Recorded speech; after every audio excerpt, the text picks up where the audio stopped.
Hey there, it's Rebecca from Garden Grace, except I am not in Garden Grace, as you can tell. I'm next door at my dear friend Marshall's garden, and you remember him from last time when we were talking about the groundnut. You loved him then, and we're going to talk about something even more fascinating to me, and I know to you today. So I asked some questions in a group, wanting to know what people were wanting to know about this particular item. And so, Marshall. Yes. All right. So, Jerusalem artichoke. It's not from Jerusalem and it's not an artichoke. That's so, right. Can you explain it a little bit? Well, the scientific name has girasol in it as part of the Latin. And that sounded like Jerusalem. So people started saying that as an abbreviation for the plant. It's actually a sunflower. And, a sunflower. And tell me again what the name was that they made it sound like they were saying Jerusalem. You know, I've forgotten the full name. It was, but it had soul in it? It did. Girasol, Girasole, I believe. Okay. And it sounded to people like Jerusalem. So they started calling them Jerusalem. And they had little tubers underneath. And if there are any available, we'll see them. But they ate those and said, oh, Jerusalem artichokes. But it's really a sunflower. Some people call it sunchoke. Yeah, that was something else that somebody had asked me. And so why do they call it that? Well, it's a sunflower, but it also has the little tubers. Now, I have not been able to verify this, but I've read somewhere that Ewell Gibbons, who is one of the great foragers of all time, people might remember him from grape nuts commercials back in the 1960s. Okay. But supposedly he claimed that all sunflowers were starting to evolve tubers. And I have no idea if that's true or if he even said it, but it's an intriguing idea if it's true. That is. Now, they're actually, artichokes are actually thistles. So it's a thistle that is a flower, and it's unopened, and you cut it off and then peel it open and cook it. So thistles have edible parts too. Right. I know. You know, that's so funny because my son was telling me, no, we're not getting rid of these. Yeah. He had them coming up in his field. But Yes. I just remember when I had the feed store, farmers did not like thistles out in their hay pastures. So, okay, so why would someone want to have Jerusalem artichoke in their garden? There are lots of reasons. It's a tall plant and it requires sun. So it's a special needs plant. But they do have particular caterpillars, black caterpillars, that eat the leaves and make wonderful butterflies. So if you like pollinators, I've only seen them cover my plants once, and I've been hoping they'd come back. Oh. But there are pollinators that like them. My chickens will eat the leaves. Chickens like composite, like daisy members of that family. And it is one. So they like the Jerusalem artichoke leaves. And then in winter is when usually you go and if you see the stalk of one, you pull it up and around the bottom, you see these roots that lead out to little tubers, and those are what are edible. You have to cook them first, though, because otherwise they really cause a lot of gas. Okay. So, but have you ever cooked them? Yes. And how did you prepare them? I just steamed them, boiled them. They taste a lot like water chestnuts. Oh, I love those. I didn't come up with that. Somebody else said that, and it's very true. I found them to be a lot like water chestnuts. Now, some people make vodka out of them. And I don't drink, so I have not made vodka, but it's possible. That is so funny. So, okay, what did we just hear? We heard that chickens love the leaves, that the tubers, once you cook them, they're really good to eat. They taste like water chestnuts, and you can make vodka out of it. Oh, my, just all the uses for it. Okay. All right. So here was another question that I actually got from a few people. And is it true these things spread like crazy? Yes. And I can show you some of that. Okay. They do indeed. They do indeed. Okay. And then you had brought up the need for sunlight. So do they need like 6 hours of sunlight or, 4 hours or to produce flowers, they probably need 6 hours or more, but I have them in places in the shade and they still can grow. I don't know how good the tuber yield is. And I often dig them in the winter because they've had a chance to sort of season, but they're edible until spring when they start sprouting up and then the tubers get small and all the food energy goes into making the new plant. Okay, so let me ask this question because I always like a little more specifics. When you say digging them up in the winter, so are we talking, because winter starts in December. Yes. But are we talking once the first frost has come? Oh, you can dig them up then. I've been told the flavor, and I haven't tested this, is better in the winter when they've been underground for a while. Of course, you want to wash them thoroughly. You don't want any of the dirt on them. But I've eaten them once. I've not eaten them more than that. Like the wild potato vine. Uh-huh. I don't know if we mentioned that last time or not, but it needs to be washed thoroughly, and I've eaten one. And the rest of them, how to harvest them, because I've got a bunch to harvest. But gosh. I can say, having eaten one of each, they're very good when you prepare them right. Okay. And then, of course, for a lot of my viewers, like I do in having a container garden or grow bags. Mm-hmm. So is that a possibility to grow it in a container or more like a grow bag? Yes, we can go see one. I put them, when I found them where I don't want them, I put them in a pot and little dirt, and they grow, and there's tubers in it in the winter. So yes, you can. They do lend themselves, I found, pretty well to bag and pot culture. Oh, that's awesome to hear. Because, the other thing that people were saying, because, that's how I first heard about it, even though you had told me about it, but it didn't mean anything to me at that point in time. Yeah, I know neighbors, you discount what neighbors say about 90%. That's probably a good idea. But one of the things is, do you see them as more of a survival food, a gourmet food, or something in between? They could be both. The trouble with having them be a food staple crop is that they take up land. They're perennials, so they come back, but you have to pick them or dig them up. They're not standard. And in fact, there was a scam back in the 1980s. There were people who wanted to get farmers growing Jerusalem artichokes. And I don't think they meant it to be a scam. I think it was sincere. But they're not like potatoes. They don't have regular sizes. It's difficult to harvest them with a potato gathering apparatus. Oh. So that's one of the reasons you had to pull them up and probably process them by hand. Okay. And that's what you meant by they're not standard. They're different sizes. That's right. And so that's right. Yeah. Okay. All right. Okay. And then, are there any unique health benefits to the Jerusalem artichoke? Do you know? I have read of some, and I can't vouch for them. They have a starch, I believe it's called inulin, and some people claim it helps with diabetes, but I don't know that that's true. Right. I'm not qualified to say. Right. So I wouldn't use them just for health benefits, but they're easy. In our climate, they're easy to grow. I think they'll grow all the way up to the East Coast in New England, but they're native here. If you go down by the Washita River, you can see them. They're on Washita playing fields. Oh, and they're really? just in profusion. Yeah, now they tend to be smaller than the ones that have been cultivated, but the ones I have are mostly a pretty old cultivar, so they're not patented. And the ones, if I get any, I'll show you, are that kind. But we may not find any yet. It just depends on whether or not they've had enough time to put, any food material away. Okay. And let's see. What's something people don't realize until they've grown them once? Well, probably how they can spread. And they're not hard to get rid of once you just pull them up, and they're light root. They have very shallow roots. So I haven't found them to be a real difficult plant to dispose of, but that's one thing people don't realize. And same way with groundnut.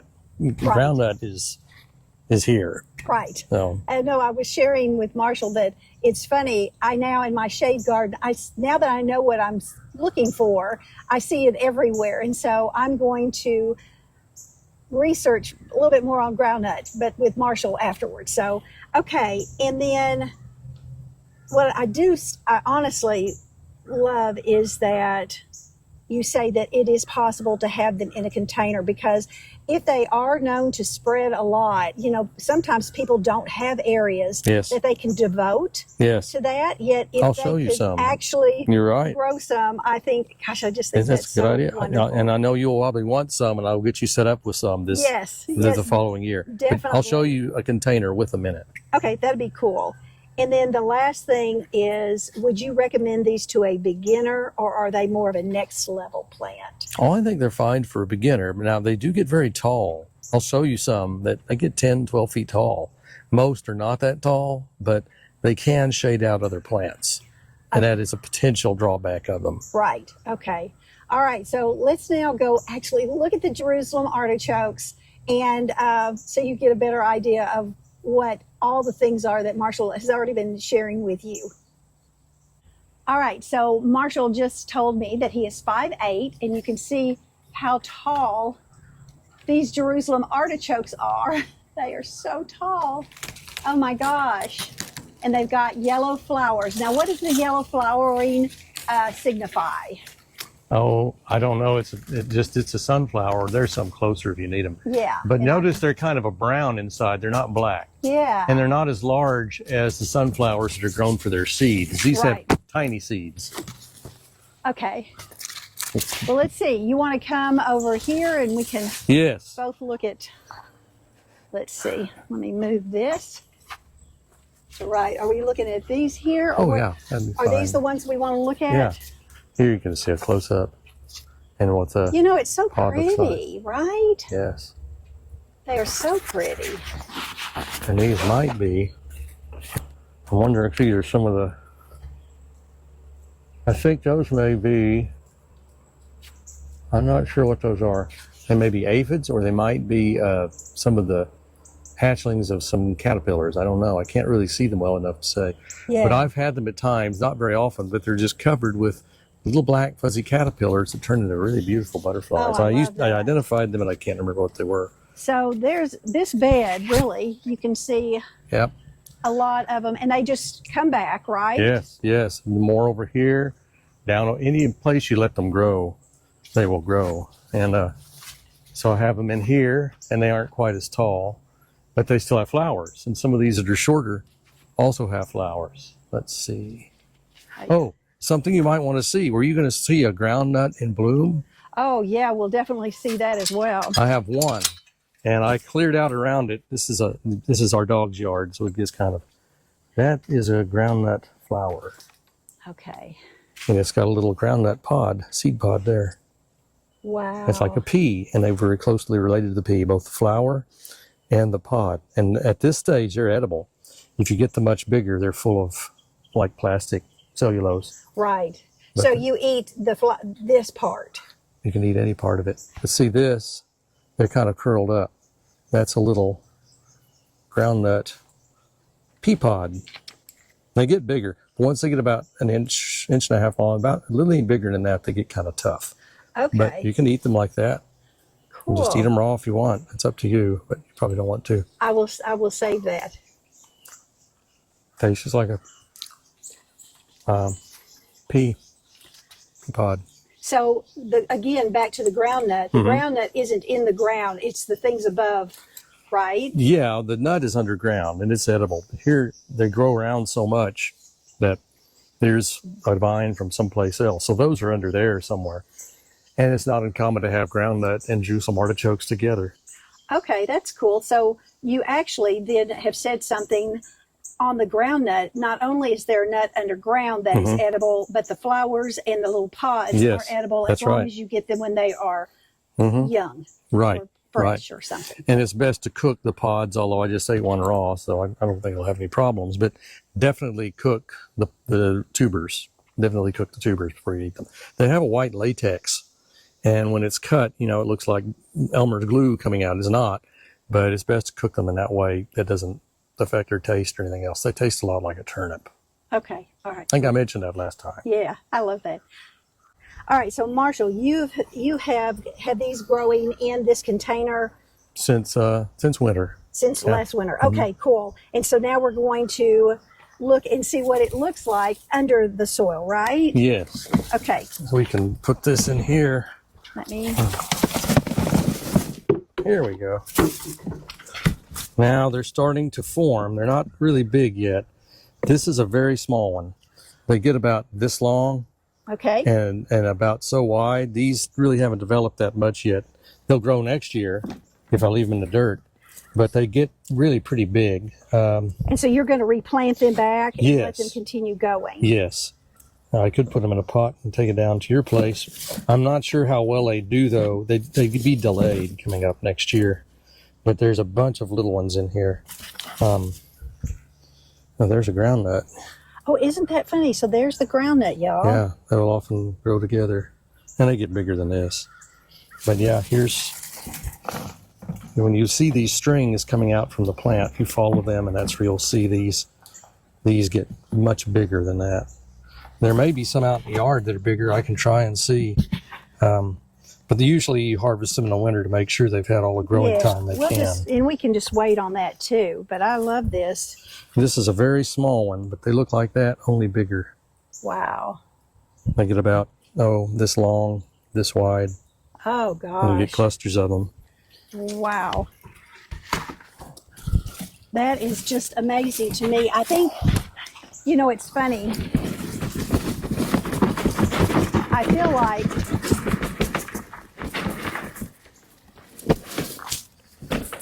I feel like that learning about things that grow in the wild, that are in nature, that are natural. What is the word? What am I trying to say? Native, maybe? Native. Or adaptive. Yeah. Yes. Or adaptive plants, that you can still do them in your own garden in a contained way.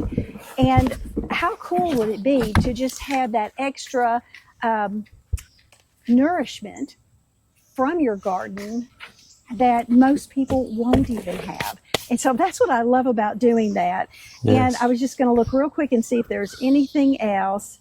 Oh, there was one thing. Do you have to cure or prep them for before storing them? Or once you dig them up, you're going to cook them? You're not going to store them? You can put them in the refrigerator, in a vegetable drawer, in a bag, but make sure it stays dry. If it gets too wet, it'll mold. Yes. So if you have some way to put in absorbent material and check it from time to time to make sure it's not, doesn't get condensation, then you can use them. They'll still stay crisp. Yeah. So it's a trick to, between having them stay viable and having them mold, because right. That's the problem with moisture, is you have to get the level. And I'm not sure of that exact level yet. Yeah. Yeah.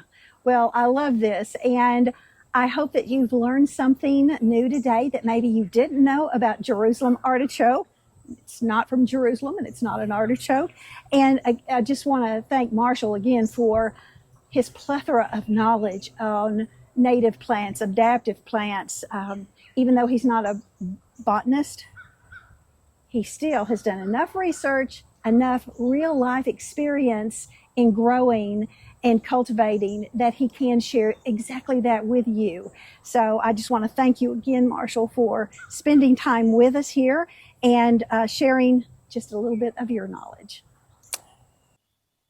I wish I could have taken y'all along with me, because after we were done recording, Marshall showed me around even more in his garden, and all the plants and all the native and adaptive plants that you can actually use as a food source. So he's come up with even more ideas on what we can do in the future, and how we can share even more with you. So first, let me know, have y'all ever tried Jerusalem artichoke? I'm going to wait till this fall and get some from him. And then I'm going to put them in a container and just try it and see what happens, because I love being able to utilize plants like that are a little different than just your normal peppers, tomatoes, carrots, cucumbers, that kind of thing. So I'm fascinated by things like that, and I hope you are as well. And I was just looking to make sure I hadn't missed any other questions. That there were several more questions, but we would have just run out of time.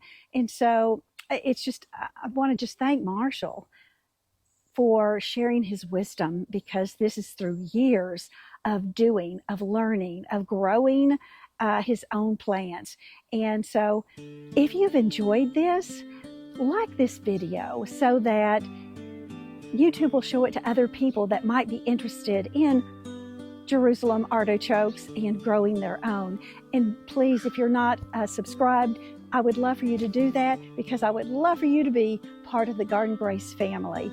And so it's just where here in Garden Grace, it's just being able to grow with intention and with purpose, and one plant at a time. And so always remember, grow with grace. And until the next time, I will see you back here in Garden Grace. All right, y'all. Bye.